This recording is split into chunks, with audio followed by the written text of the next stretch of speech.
Hello and welcome back. This is video number 8, and we're going to talk about how to create an ad. So if you've reached this far, just want to say congratulations, you're almost done.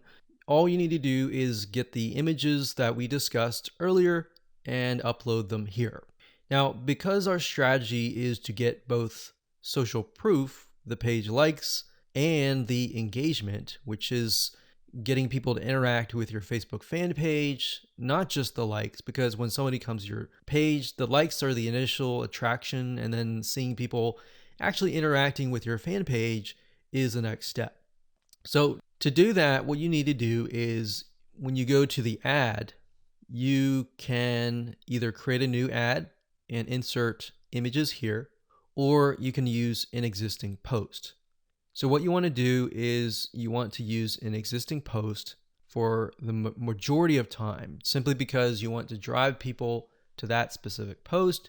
You want people to interact, and it's a two bird with one stone. So in this case, you're not just driving people to an ad that is not on your Facebook fan page, but you're instead driving people to a post that is on your page.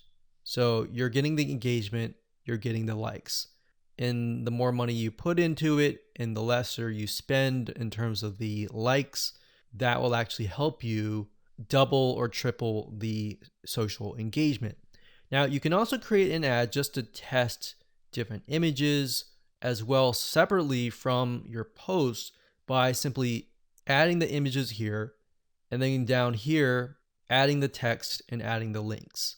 Now, remember, because we are simply sending people to images with quotes on them, the text that you might want to add is something like this, like, hey, if you like a specific hobby, then our community is filled with people just like you, and you're welcome to join. So something of that nature, non-threatening, non-direct. It builds a little bit curiosity and gets them to like. That's the goal, is not to include too much information, but just enough to get people to come, interact, and like your page. Now, what's nice about Facebook is when you enter a bunch of ads. So let's say we enter 5 different images or 4 different images. So we can test 2 to 2 against each other. If we got 4 images, 4 text, 4 links, what Facebook will do is it'll actually rotate them. So essentially, you don't want to have too many, because in order to really test them, you're going to need to push a lot of money inside. So what you might want to start out with is 4 images or 2 images or 4, between that range, 2 to 4, 2, 3, 4. And then maybe a couple text, 1 or 2 texts, and then maybe 2 different links. And then let Facebook's artificial intelligence test things out and actually figure out which is actually converting, and then go from there.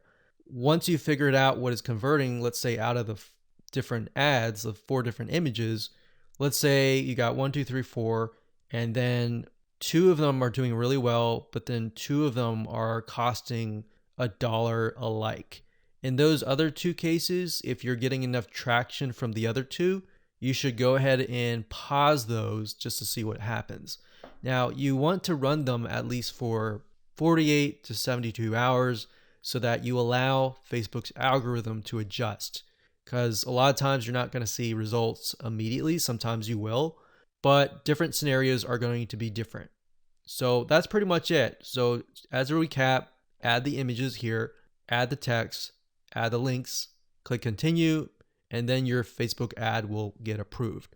Now, bear in mind that if you're beginning and you're just getting started, it's going to take a lot longer to get approved. But as you get more likes, like your likes go up to 10 or 20,000, and you begin to run more ads and you spend more money, then your reputation will go up and then your ads will get approved.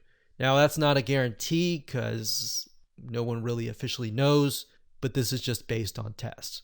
All right, so I hope you enjoyed that. Just keep it simple and apply it, and there you go.